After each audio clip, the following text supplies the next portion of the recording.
Overthinking has taken so many years of my life. I actually solved it for myself, if that makes sense.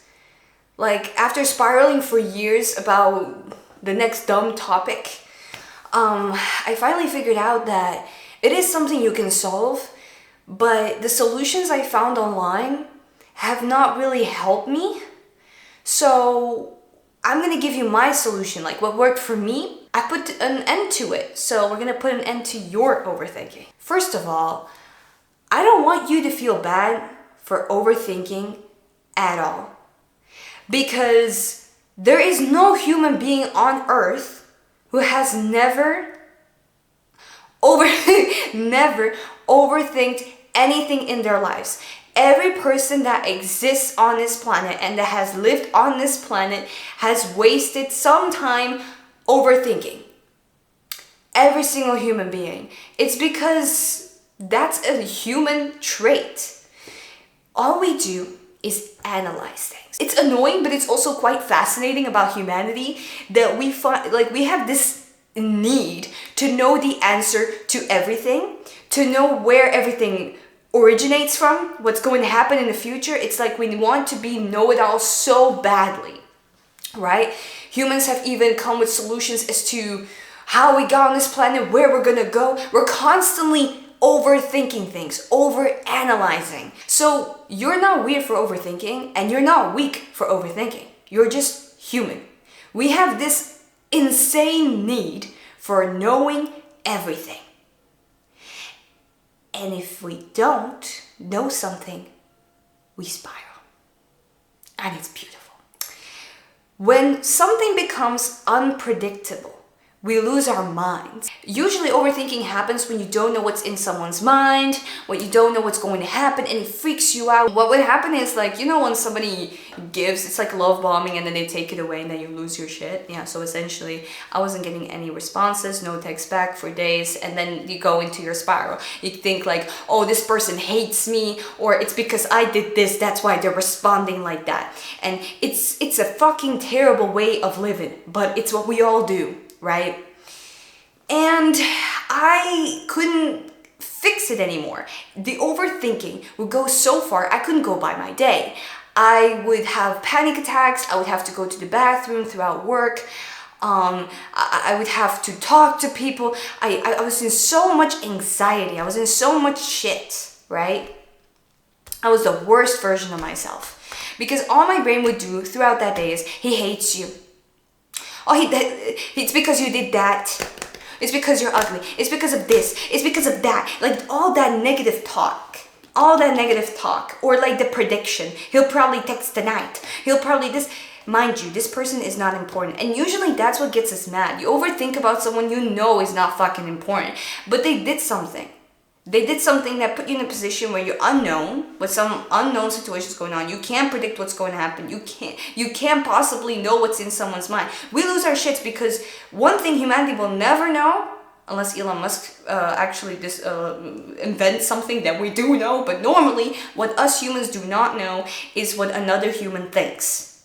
So if you're put in a position where you don't know what someone's thinking, and you try to figure that out, oh, you're fucked. I would listen to what all these people on the internet were saying, and they were like, oh, you have a negative thought, just affirm the positive one. So what would I do is, for example, if your brain thinks, oh, I'm ugly, then you think to yourself, no, I'm beautiful. Or, he will never speak to me again. No, that's not true, he'll speak to you again. The truth is, shit does not work for me. Negative affirmations, I find for myself that negative affirmations, negative thoughts hold so much more power than positive thoughts ever will, than positive affirmations ever will. So I would need like 10 positive thoughts to maybe tackle one negative thought. That's how much of the difference is. And I think it's really hard to tell someone who's overthinking that they need to affirm the positive one, because it might not be true. This person might actually never talk to me again. And what do we do then? Then we were delusional, and then we convinced ourselves that this person is going to be speaking to us. You see, that this is a never-ending story. So I invented my own method, and this bitch worked. I have not been overthinking for the longest time, and every time I would be overthinking, I would come back with this method. And the method goes as following. Please don't think I'm insane, but the method is to believe that that voice inside of your head that's saying all these things that you're overthinking about, all these thoughts, that voice is someone else. Okay, hold up. This is not an excuse to get into a psychosis, but I believe that short-termly this is good.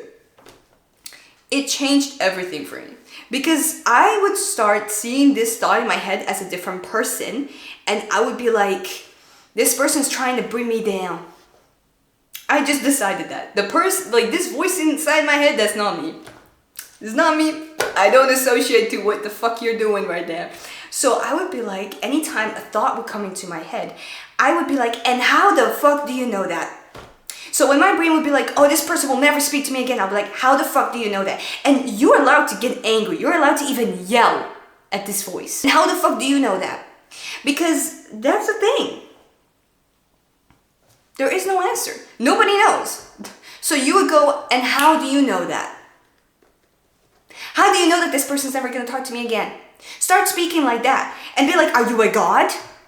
Are you a know-it-all? Are you the smartest in the room? Like, what do you have that I don't? Are you the weatherman? Can you predict things?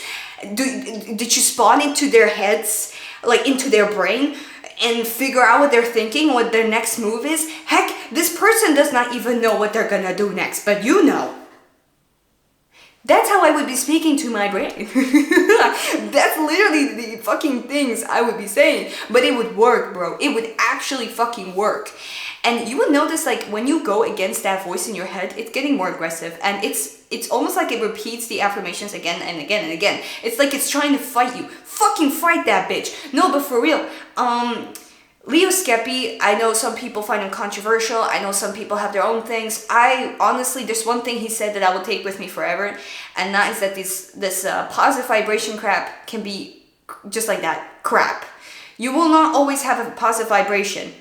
If you spend 20 hours overthinking in your room, thoughts like, you're beautiful, and no, everything's gonna be fine, it does not do shit. If you're overthinking, you're possibly at the worst vibration on earth. So what you have to do sometimes is use any emotion that you have, because even anger can be a great emotion. Get angry at that motherfucker, because like I said, negative thoughts, they hold far too much power, bro. You can't just sprinkle some glitter on it and say it's gonna be fine. You're gonna have to get aggressive to it. Another thing that I wanted to discuss was overthinking about every social interaction that you have in your life. I would literally have like a 5-second interaction with someone in a bus, and it will take over my brain for a week. I don't know. Is this like an introvert weird thing that's going on? I don't know. But please, I'm so happy that others are also speaking about this, because it's real. It's very real. Like, I don't know why, but it's like you can have a 5-second interaction with someone that was either positive or negative, and you'll be rethinking it your entire life. It's fucked up. When people say they're not focused on what you do, they're too focused on themselves, there's truth in it, but also not. I just find that sometimes the people we're worrying about are really not that important. If an old man said something mean to you in a bus, are you really going to tell everyone you know, make a whole thing about it? Like, sometimes you have to look at the old man and think to yourself, this man don't know any better. This might be the only interaction he's having today. And I don't want to be mean to my old man, but it's true. Some people don't know any better too. Like, if somebody has worked in a company for God knows how long, their entire lives, and you mess up, you make like a mistake, bro, they're losing their shit. But it's not that big a deal. But it's just like, that's all they know. Sometimes someone's reaction towards you that's negative is all they know. Also, again, knowing that you will never, there's actual peace that comes with knowing that you will never know what's in someone's fucking brain, what they're thinking about you. Understand that you will not come to a solution. You will not know why somebody yelled at you. You will not know what was in their minds. Somebody could be lying to you about what they think. You just can't creep into people's minds. You don't know if you're gonna get fired. You could be all spiraling at your job because you feel like you're gonna get fired, but you're not. But I thought you were gonna... Nothing. Sometimes you're wrong, bro. Sometimes you overthink for days. You get to the end, you're wrong. Then what? You wasted your fucking time. Once you start understanding that this voice in your brain is actually not fully you, it's just this annoying piece of shit that just keeps yapping to you, trying to bring you down, you realize that you can control your brain. If you can control your brain, that's more important than controlling what other people are gonna think. You will never be able to control what other people are gonna think. Control what you think. And the best way to do that is to understand that this is external force. And this external force, you must yell at it. You must be mean to it. Because it's mean to you. It is mean to you. It is telling you bullshit that probably 99% is not true. So why should you be kind to it? No. Fuck kindness. Hell no. To this thing that's being mean to you 24/7, no need to be kind to that one. Another big thing that people say is when you're overthinking, keep yourself busy. There is very much truth in that as well. It is the best thing you can. I swear, I mean, I'm the most creative person on earth when somebody's ignoring me. Out of nowhere, I am sculpting things, I am reading a book, I am dancing, I am inventing something new. Go ahead, bruh. Go ahead, do that thing. Do that thing. Sometimes it's great. That's like the best advice. If you're really overthinking, try to keep yourself busy if you really can't control your brain. But try my method and see if it works for you. I hope it does. If you have any suggestions about video topics that you want me to talk about, let me know. You can always send it in the comments down below or connect with me through Discord. You can find on my Twitch. Whatever is more comfortable for you, but you can always request something and I can talk about it. Thank you so much for watching. I will be trying to upload every week or every 2 weeks, so I cannot wait to see you again.